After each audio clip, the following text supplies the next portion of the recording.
There have been many Mario Kart games over the years, and there are many important aspects to the games that help set them apart. The amount of tracks available, the game mode options, how online works, but what I wanted to focus on in this video is the character roster and rank each game based off of this. I'll be taking into consideration the time the game released, what variety of characters are available, and more. Subscribe for more Nintendo content and more ranking videos. The very first game of the series had a respectable roster. Obviously, this game was on the SNES. This was during the early days of the Mario franchise. So all of the major characters you'd expect to see at the time were pretty much here. Mario, Peach, Bowser, Koopa Troopa, Luigi, Yoshi, Donkey Kong Jr., and Toad. Koopa Troopa is a fun pick, one they probably could have gotten away without adding, so it's nice they included him to have another baddie in the mix, and probably the most interesting choice, Donkey Kong Jr. This was such a random addition. Like, what, they wanted to represent Donkey Kong Jr. math? You know what, Donkey Kong Jr. math is a top 2 game of all time. I can see their reasoning. I mean, this game literally invented maths. It would have made more sense just to have Donkey Kong, but there are all those theories out there that Donkey Kong Jr. is now the Donkey Kong we all know. I don't know, man, but although it's random, it still makes the roster stand out to this day, and I can't really think of any other characters to add instead. But 8 playable characters, 2 of them being more interesting picks with Koopa and DK Jr. In theory, they probably could have gotten away with just having the main 6, so the fact that they added these 2 as well, I respect it. They wanted to make things a bit more interesting, and taking into consideration this was the first game in the series, you can go in B. I miss Donkey Kong Jr. already. Mario Kart 64 kept the roster the same size, 8 racers available. All the main people are here, but they made changes that made sense. Donkey Kong Jr. grew up and became Donkey Kong, and Koopa Troopa grew up and became Wario. Makes even more sense. I can respect these changes. I still feel like they could have added a few more, at least 2 more racers, so the roster isn't the same size as the game prior. They could have maybe kept Koopa Troopa, making that 9 characters, and I would say Waluigi or Daisy, but they were kind of brand new and not as important at this point, so they could have gone with maybe Kamek, who was originally planned for Mario Kart 64, or Magikoopa, whatever. It's not the end of the world. Again, everyone important is here. It is still very early on in the Mario franchise. It's just a very safe roster, and 1 or 2 wackier picks could have made it stand out a bit more. So I'm going to put this in B as well, but this will be a lower B. Alright, now you're just starting to get lazy. This game has the exact same roster as Mario Kart 64. It released 5 years later. They could have at least chucked in Daisy or Waluigi, as they were starting to get more popular around this time and showing up in more games. Or Koopa Troopa, Buzz Lightyear, somebody, come on. Yeah, it was on the Game Boy Advance, you could argue, but so was Kokoto Kart Racer, and that has 12 characters. What even is this game? I've never heard of it before. You're going in C, buddy. You just copied the game's roster before you. You're mid. I feel really bad now. I actually love Super Circuit as a game. It's just the roster. It got beat by Kokoto Racer. Here's where things start to get interesting. Double Dash more than doubled the roster from the previous games, finally having more than 8 playable characters. We now have a whopping 20 racers available, and this roster is almost perfect. What's interesting about Double Dash is, due to the gimmick, every character needs a partner. There's obvious ones like Mario and Luigi, but for some characters like Toad, they needed to get a bit more creative, so they made an entirely new character, that being Toadette. Yes, Toadette actually debuted in Double Dash and has been a pretty prominent character since, being in most spin-offs and even in a lot of the mainline games. I'm kind of surprised they didn't just go with Toadsworth, to be honest. He was in Sunshine and was kind of popular at the time, and even shows in the parade car in Double Dash, so his model is right there, and that probably would have been the easier option for them. But I respect the heck out of them for going through the effort of creating an entirely new character instead of going down the easy route. Daisy and Waluigi are here now too, and are pretty much mainstays from this point onwards. Baby Mario and Luigi are here too, making their debut in a Mario Kart game, and I don't mind some of the baby characters when there's only a few of them. I think nowadays they might have gone a bit too far with some, but having these two makes the roster a bit more interesting and is a cool way to represent the original Yoshi's Island. Birdo makes her Mario Kart debut along with Diddy Kong and Bowser Jr., amazing picks for their partners. Koopa Troopa is also back and has Para Koopa Troopa as a partner. This is the only character in the game where I'm just like, why? It's just a flipping Koopa with wings. They could have even had Goomba be a partner. Even Kamek could have been a partner for Koopa, or Lakitu. He at least looks a little bit different. Even Dry Bones, while he's just a dead Koopa, he at least looks a little bit more unique. But my favorite duo has to be PT Piranha and King Boo. These two make this roster so much better, just adding that little bit of extra charm. PT representing Sunshine and King Boo representing Luigi's Mansion. Such a weird and chaotic duo. Yeah, this is easily my first S tier. Literally the only questionable choice for me is Koopa Paratrooper, but not that big of a deal. Other than that, it more than doubles the roster from past games, has a lot of important debuts, and even created Toadettes. Easy S tier. Mario Kart DS, the second handheld game and a major improvement over Super Circuit. With 4 more characters, 8 less than Double Dash, but I can understand why. The main 8 from 64 are here with the addition of Daisy, Waluigi, Dry Bones making his debut, an interesting pick. Could have been a Koopa Troopa, but they wanted to spice things up a bit and have a dead Koopa instead, and I like that. And then they randomly decided to add Wally, before Wally even existed. But no, seriously, having Rob here is just so bizarre. Like, he's the first non-Mario universe character in a Mario Kart game. I just feel like a developer randomly suggested this idea as a joke because he thought it would be funny, and then they were like, you know what?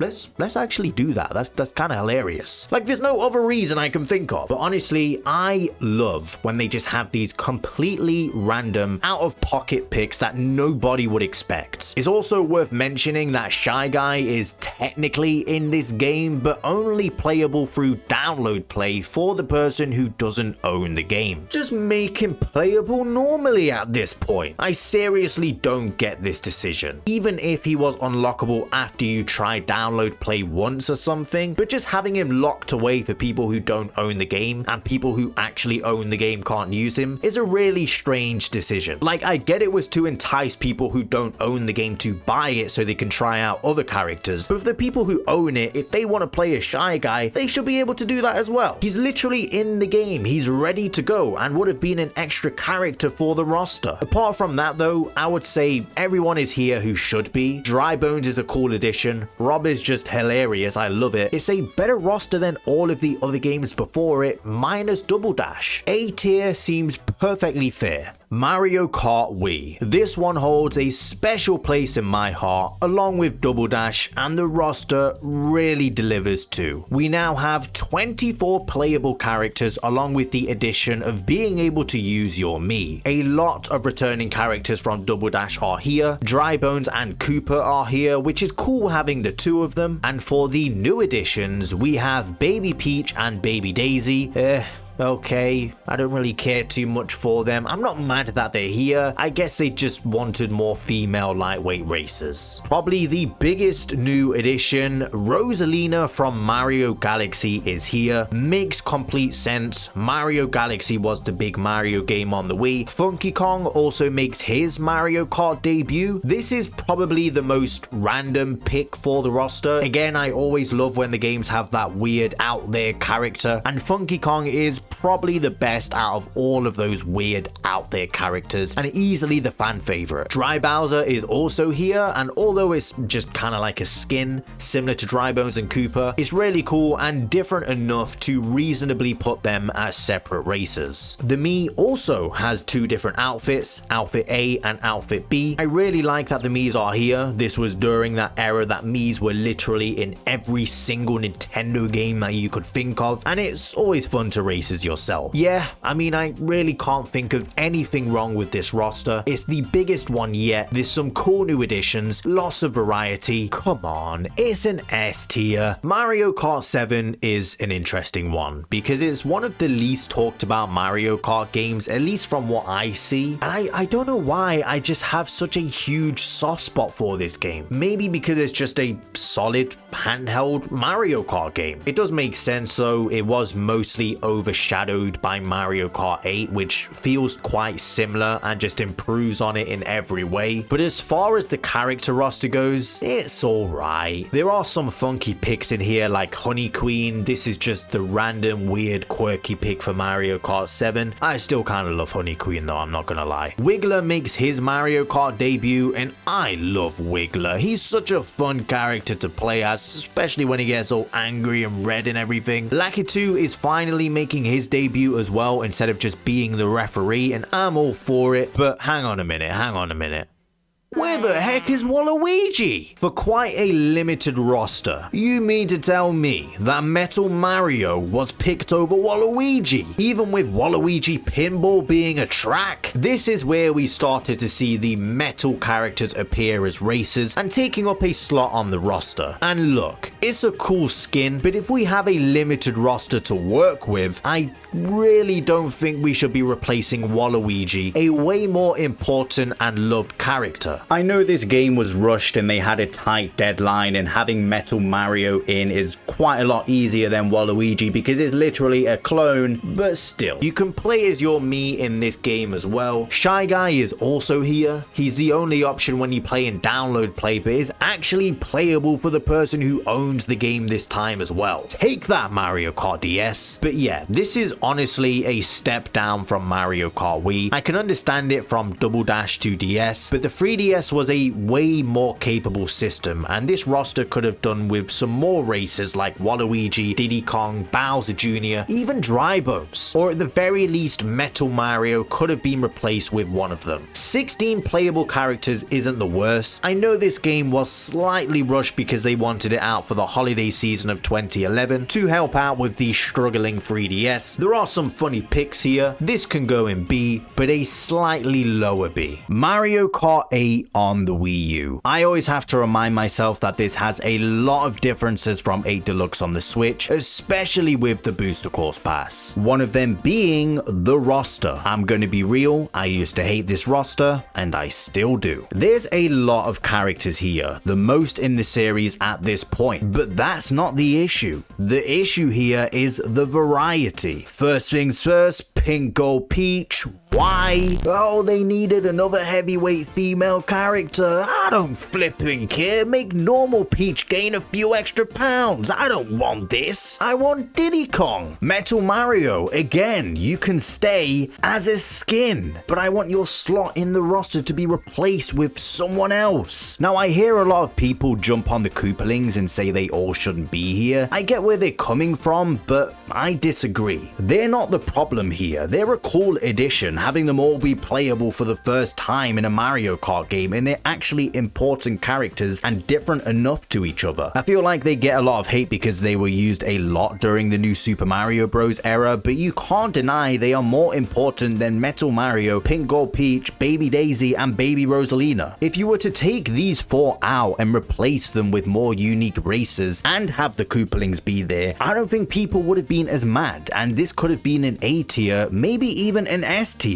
I will say, however, I like what they did with the Miis in this game. Scanning your amiibo gives you different costumes, and seeing all of the third-party outfits is a really cool idea. But if I'm being honest, overall, the base roster for me is C tier. If we compare to past games, yes, there are a lot less characters in games like Double Dash or Wii, but at least they weren't full of filler characters and had important debuts. The majority of the debuts in this this game are just the Koopalings. And with important characters missing like Diddy Kong, Bowser Jr. even, King Boo. However, this game did get DLC, and we have to talk about that separately. It did bring back the whole idea of having other first-party Nintendo characters like Link, the Animal Crossing villagers, and Isabelle. Some people didn't like this. They wanted Mario Kart just to stick to Mario Kart and were worried the next game would basically be a Nintendo Kart. I didn't mind this. It was okay as just like a one-off. And of course, instead of adding more new characters, they had to chuck in yet another Mario and Peach skin and treat them as separate characters. Seriously, even if I rank the DLC separately,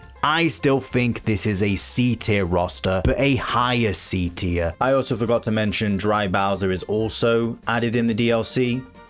I like Dry Bowser, but it's still C tier. Might be a hot take. It did add more characters. I do think the other first party characters are cool, but it didn't bring more Mario characters I wanted to see. And the fact that they just throw another Mario in Peach skin is insane. So I'm putting this in C tier next to the base roster, but it's going to be a slightly higher C. Now we are talking business. Mario Kart 8 Deluxe, the base game, added Bowser Jr., King Boo, and Dry Bones. It also brought some more other first-party Nintendo characters, that being Inkling Boy and Inkling Girl, and Gold Mario, another skin. I just give up at this point, but you know what? At least he looks a little bit cooler, and there are at least a few more characters to add some more variety, so I'm not as angry that this guy exists. I'm happy that King Boo, Bowser Jr., and Dry Bones are here, and the Inkling Boy and Girl are cool. There's still loads of clones, and there are some missing characters that, if they were here, could bump this up to an A or even an S, but B tier seems fair. But where things get extra spicy is the Booster Course Pass. We didn't even know if they were going to add extra characters or not, but it started out with just adding Birdo, then we got PT Piranha making his comeback, Wiggler also returning from Mario Kart 7, Kamek finally making a debut in a home console Mario Kart game after being cut from Mario Kart 64. Peachette is just like the pick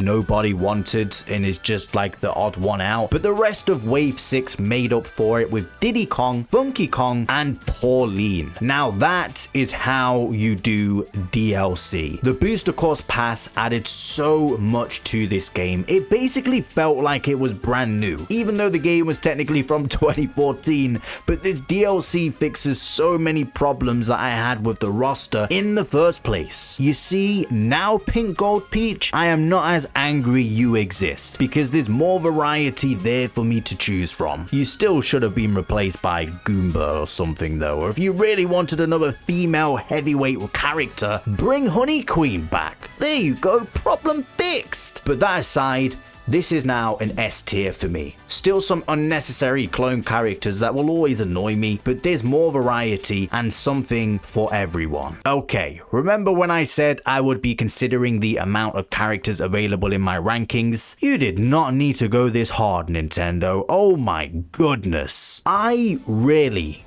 don't know how to rank this game because it's different. It's a mobile game. I know they removed the whole gacha system in an update. At least I heard they did, because I'll be real, I've barely played this game. But the way you unlock characters in this game is completely different. And I think they know the average player will not have all 267 characters, skins, whatever you want to call them, unlocked. But some of the options here are simply remarkable. Poochie is here, Dixie Kong, King Bomb. These racers made their debut in this game. Even Kamek debuted here. They even brought back Donkey Kong Jr. That is just so cool, and he's even in his original 16-bit sprite. There are a heck of a lot of costumes here too. Now, I have my thoughts on them being treated again as a separate slot. Like I've said it before with the metal characters, and I'm going to speak about it more later, but some of these costumes here are genuinely amazing, and Mario Kart World really needs to take some notes. Some of the random costumes that don't really have any original references are cool, but the ones that are references from previous games are what I love the most. We have Builder Mario and Luigi in their retro outfits, Wedding Mario, Dr. Mario is even here with loads of different Doctor characters, the King Boo design from Luigi's Mansion 3, the free running Koopas. I could go on for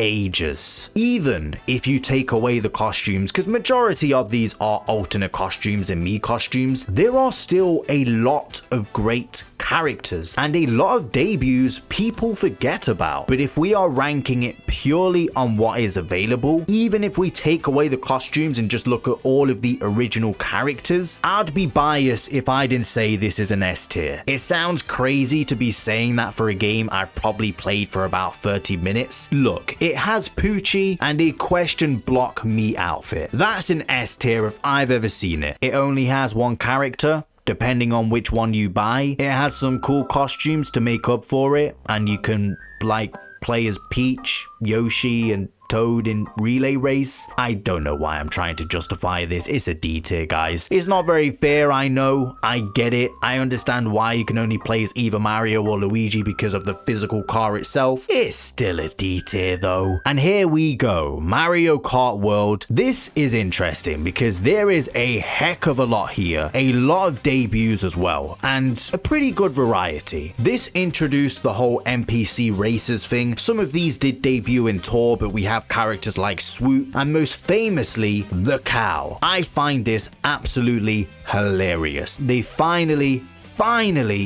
added Goomba 2. I adore playing as Goomba. I will say though, a lot of important characters are here, but there are a lot of characters missing that you would kind of expect to be here. Like, listen, I love Stingby just as much as the next guy, okay? But having him here over Diddy Kong is questionable. I get it, the NPC races are classed as a different category. They are tied to the Kamek item, or you can just get them in the overworld now, thank goodness. They can't get costumes and everything like the other characters, but still, there are a lot of important characters missing, and they aren't really new, let's just call them normal races here. All of the big new additions are mostly these random NPC races like Dolphin. I would have loved to see characters like Professor Egad make his debut, or Cappy, or even some of the tour guys like King Bomb. I know there will most definitely be DLC for this game, and a lot of these characters might just be saved for this. And this game is definitely going to look completely different in 5 years time, just like Mario Kart 8 Deluxe looks different with the Booster Course Pass. But there are still some characters I believe should be in the base game, and for all of the S tier games so far, they've all had big, new, important debuts, and for World, there are new debuts, but a lot of them are just silly guys, and I love silly guys, don't get me wrong, but I would have liked to see some other debuts here as well, which they are probably saving for DLC. Let's just quickly talk about the costumes too. Some of these are really cool. I still hate the fact that they are separate entries on the character select screen. It's really messy and just a way to inflate the roster, which wasn't even needed because the roster is big enough as is. Just make it so all of the costumes can be selected once you select the character you want. I would have liked to see some of the ones based off games like Builder Mario to be included, but I feel like a lot of these costumes are on the way for sure, especially for characters who have a suspiciously low amount like DK and Pauline, who will probably just get skins from DK Bonanza. But so far, I would say Mario Kart World is an A tier. It's still a fantastic roster, don't get me wrong, I love this roster, and it is so much fun to try out all of these wacky characters you would never expect to see in a Mario Kart game. But for it to get S tier for me, I would have liked to see a little bit more of a focus on the non-NPC races. But after DLC, I'm sure this roster will be the best we have ever seen by a long run. I am purely including including these because I just know at least one person is going to say, well, you technically didn't talk about every Mario Kart game, you forgot about the arcade games. Mario Kart Arcade GP, it has Pac-Man. B. Mario Kart Arcade GP 2, it has Pac-Man. B. Mario Kart Arcade GP DX, it has Pac-Man. And Don-chan, he's a drum. A. Mario Kart Arcade GP VR, it doesn't have Pac-Man. Yeah, you're going in D, mate.